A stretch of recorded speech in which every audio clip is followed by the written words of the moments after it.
ફરી પાછો વાલક જંકશને એક નવા મુદ્દા સાથે લઈને આવ્યો છું, સિટી બસનો મુદ્દો.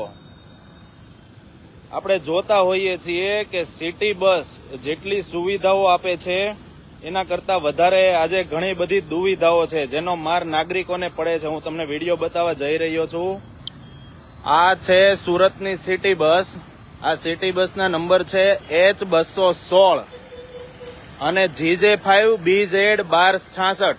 આ બસ અત્યારે વાલક જંકશન ઉપર પડી છે અને ચાલુ હાલતમાં છે. આમાં ડ્રાઈવર નથી. H216 તમે જો, આમાં ડ્રાઈવર નથી.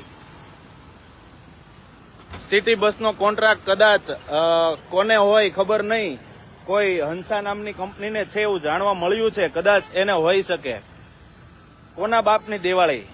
આજે ગુજરાતના નાગરિકો, સુરતના નાગરિકો આટલો ટેક્સ ભરે છે અને એના ખિસ્સા ખાલી કરી એનું પેટ્રોલ ડીઝલ બાળવાનું મોટામાં મોટું કારસ્તાન.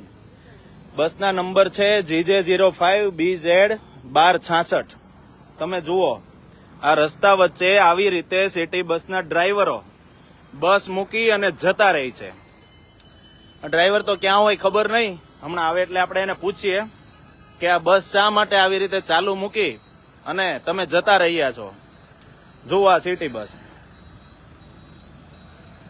જોઈએ આપણે.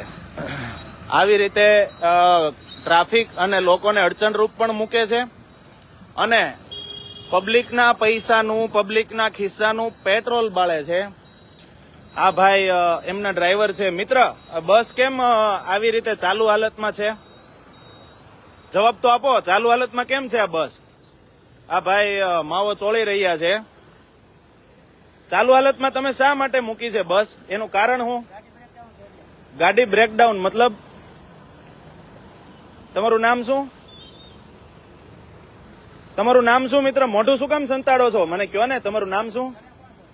હું જાગૃત નાગરિક, મારા બાપના, મારા ખિસ્સાના પૈસાનું પેટ્રોલ બળે છે. તમે નામ તો આપો, તમારું નામ શું? આ ભાઈ ભાગી રહ્યા છે પણ તમે જોઈ શકો છો આ બસ ઉપર કઈક બોર્ડ છે યોગી ચોકનું. 403 નંબરની સિટી બસ છે. સરથાણા વાયા લિંબાયત, પર્વત પાટિયા, કારગિલ ચોક, પૂણા, યોગી ચોક આ બસ છે. અને આ બસ છેલ્લા અડધો એક કલાકથી ચાલુ હાલતમાં, સુરતમાં આવી હજારો બસ હશે, ઘણી બસો છે, ગુજરાતમાં આવી ઘણી બસો હશે, અને આવી રીતે ચાલુ હાલતમાં મૂકી અને એમના ડ્રાઈવરો જતા રહી છે. ચા નાસ્તો કરવા ઊભી રાખે છે. અને તમે જોયું કે કાલે વેલંજા વિસ્તારમાં બસની અંદર કેવી રીતે દારૂની મહેફિલો થતી હતી. આજે સિટી બસના તમે જોવો છો કે કોર્પોરેશન, આજે સુરતનું કોર્પોરેશન કેટલું લોસમાં ચાલે છે. એની પાછળનું કારણ ક્યાંક ને ક્યાંક આ હોવું જોઈએ કે સરકાર એના મળતિયાઓને, જે સરકારી બાબુઓ છે, રાજકારણીઓ છે, એના મળતિયાઓને, એના અધિકારીઓને, મળતિયા અધિકારીઓને અને એમને જે કોન્ટ્રાક્ટ આપે છે એને લઈ અને આ સિટી બસ આવી રીતે ચાલુ હાલતમાં મૂકી અને જતા રહી છે. આમાં પેસેન્જરો તો બેઠા નથી, ખાલી માત્ર બસ ચાલુ છે, અંદરની લાઇટો ચાલુ છે. અને આવી રીતે ડ્રાઈવર સિટી બસ ચાલુ હાલતમાં મૂકી અને નીકળી ગયા છે. અને જાણતા એવું જાણવામાં મળ્યું કે જો બસ બંધ કરે ને તો આ બસ ચાલુ નથી થતી. હવે વિચાર કરો, આમાં મુસાફરોની સુરક્ષાની આશા કેમ રાખવી આવી ખખડધજ બસોમાં? આપણી જનતા સાથે શા માટે આવો અન્યાય? આટલો ટેક્સ ભરીએ છીએ.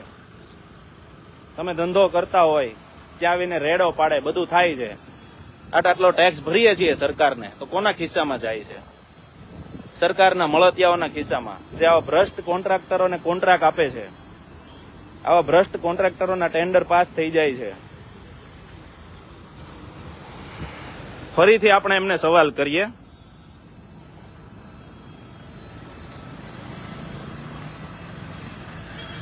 ભઈલા બસ ચાલુ શા માટે મૂકી તો કયો મને મિત્ર. બસ ચાલુ રાખવાનું કારણ શું? ચાલુ મૂકીને જવાનું. છેલ્લા ઘણા સમયથી અમને ફોન આવતા હોય કે બસ અમે અહીંયા ચાલુ હાલતમાં મૂકેલી છે, કે બસ બંધ નથી કરતા. એની પાછળનું કારણ શું મિત્ર? બસ આ ચાલુ રાખવાનું કારણ શું મિત્ર? મને તો બધી ખબર પડે છે એટલે હું પૂછું છું શું થયું છે. હા શું થયું છે? તમે આટલો એટીટ્યુડ થી જવાબ આપો છો તો તમે મોઢું કેમ સંતાડતા હતા મને કયો ને. આટલો તમે મગજ ઉપર આમ આંગળી રાખીને જવાબ આપો છો તો તમે મોઢું કેમ સંતાડતા હતા મને કયો ને. તમારું નામ શું ભાઈ? હું મારું જ કામ કરું છું, આ મારું કામ જ છે.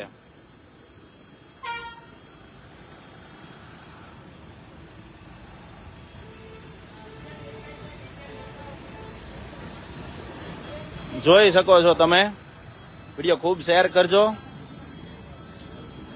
અને આજની પબ્લિકને જાગવાની ખૂબ જરૂર છે કે આપણા ટેક્સના પૈસા આવી રીતે વેડફાય છે, આપણા ટેક્સના પૈસાનો આવી રીતે બગાડ થાય છે. આજે બીજી બસ પણ રસ્તામાં આવીને ઊભી રાખી દીધી છે. ખૂબ સરસ વાત છે. હવે જોઈએ એમના અધિકારીઓને ફોન કરીએ, શું એક્શન લે છે એ જોઈએ. જય હિન્દ, જય ભારત.